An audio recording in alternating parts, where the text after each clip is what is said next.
बोलो जय भीम जय भीम जय भीम। भारतीय संविधान जिंदाबाद जिंदाबाद जिंदाबाद। लेटरल एंट्री बंद करो बंद करो बंद करो।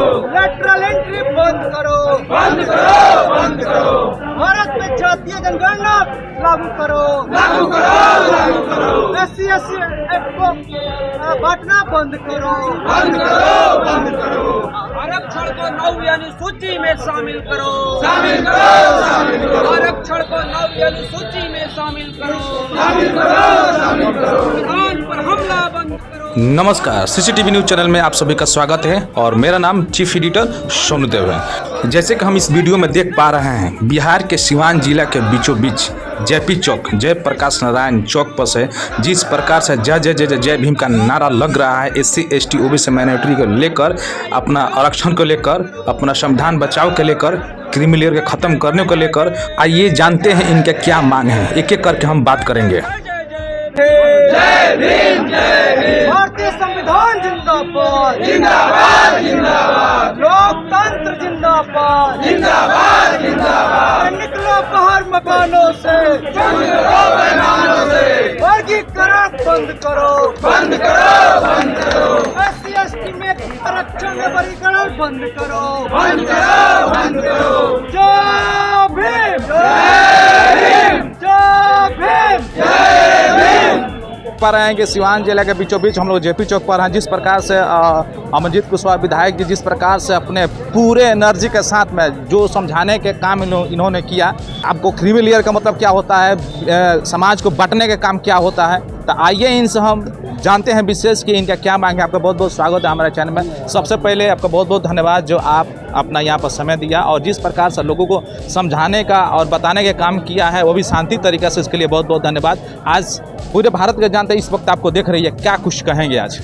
देखिए, भारत में बाबा साहब अम्बेडकर संविधान के तहत जो आरक्षण का प्रावधान किया है, वो सामाजिक वंचना के आधार पर सामाजिक रूप से जो वंचित वर्ग है उनके लिए दिया है और इसी के तहत उन लोगों को जो आरक्षण है मिला है। अब जो है उस आरक्षण को ख़त्म करने के साजिश के तहत उसमें कोटा लाना, उसमें जो है क्रीम लेयर लाना, ये कुल मिला के आरक्षण को वंचित करने कार्रवाई है।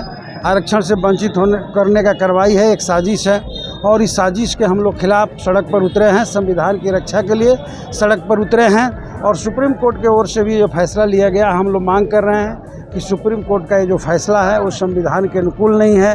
ये लोकसभा आया, उसके जरिए जो फैसला लिया गया रहता तो उस अनुकूल होता, संविधान के अनुकूल होता, इसलिए सुप्रीम कोर्ट इस फैसला को वापस ले लें। तो जो फैसला लेने का जो काम है तो न्यायालय का है, लेकिन कानून बनाने का काम तो न्यायालय का नहीं है। बिना कानून बने फैसला कैसे ले सकती है सर्वोच्च न्यायालय? इसीलिए तो मैं कह रहा हूँ कि संविधान में आरक्षण से लेकर के किसी भी बिंदु पर फैसला लेने का अधिकार जो है सुप्रीम कोर्ट को नहीं है, हम लोग को जो जानकारी है।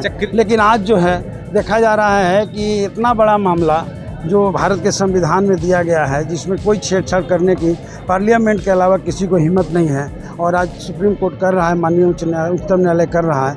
इसलिए मैं माननीय उच्चतम न्यायालय से कहूँगा कि इस फैसले पर पुनर्विचार करें और इस फैसले को वापस ले लें। और मैं कह रहा हूँ कि भाजपा की ये पूरी साजिश है। हमारे बिहार में जो जातीय गणना हुआ, 65% आरक्षण दिया गया, उस आरक्षण को 9वीं सूची में डाला नहीं गया। देश के अंदर जातीय गणना नहीं कराया जा रहा है और जातीय गणना के आधार पर लोगों को अधिकार से वंचित दे करके वंचित करने की साजिश रची जा रही है। इसलिए मैं समझ रहा हूँ कि ये भाजपाई साजिश है और पूरे देश की जनता आज सड़कों पर उतर करके इस भाजपाई साजिश को नाकाम किया। अगर क्रीमी लेयर लागू होता है तो क्या नुकसान होगी? क्या भाई लागू करने की जरूरत क्या है? आरक्षण मिला है, आरक्षण सामाजिक आधार पर नहीं मिला है। वो संविधान को बदला जाएगा तब ना उसको लाया जाएगा जी।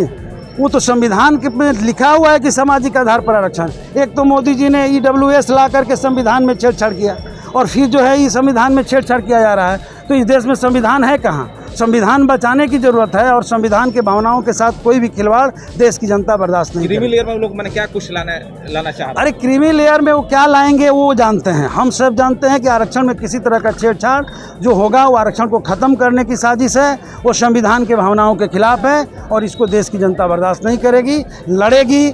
सत्ता अगर नहीं कबूल करेगा तो इस सत्ता को गद्दी से उखाड़ करके फेंका जाएगा। तो फिर इलेक्टोरल जो एंट्री हो रहा है उस पर क्या कुछ कहिएगा? वो इलेक्टोरल एंट्री है, ठीक है, उसमें बिना परीक्षा के लोग बहाली मैंने हो जाता लेटर है। नहीं, वो एंट्री वाला जो हो रहा है बिना परीक्षा का बहाली बिल्कुल गलत है।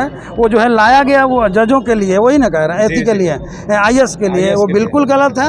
लेकिन हम देख रहे हैं कि चौथे श्रेणी का जो परीक्षा बहाली है उसके लिए एग्जाम लिया जा रहा है और सीधे IAS को जो है ऐसे ले लिया जा रहा है, बिल्कुल गलत है। जो न्यायालय में जो कॉलेजियम सिस्टम जो चलता है कि जज के लड़का जज बनते हैं, जज के लड़का जज बनते हैं, तो क्या इसमें एग्जाम ये नहीं होते हैं? कॉलेजियम सिस्टम भी गलत है। इसमें भी एग्जाम के जरिए निचले लोगों को भी जाने का अधिकार मिलना चाहिए। लेकिन अब तो कॉलेजियम को भी ख़त्म करके मोदी जी अपना नियुक्ति करने का मामला ले आ रहे हैं, वो तो और ही खतरनाक है। इसलिए कॉलेजियम से भी खतरनाक भाजपा ले आ रही है, तो वो और खतरनाक है। कॉलेजियम सिस्टम का इसलिए विरोध हो रहा है कि निचले तबका के लोगों को भी जज में जाने का अधिकार होना चाहिए, तब न जाकर के फैसला लेते समय ख्याल रखेगा। विधायक जी, इस वक्त पूरे भारत की जनता देख रही है, पुनः एक बार आपकी क्या मांगे स्पष्ट रूप में हमारी पूरी मांग है कि जो आरक्षण के भीतर आरक्षण लाने का जो फैसला लाया गया है, आरक्षण के साथ जो छेड़छाड़ किया गया है, ये संविधान के भावनाओं के खिलाफ है। माननीय सुप्रीम कोर्ट इस फैसले को वापस ले, बस।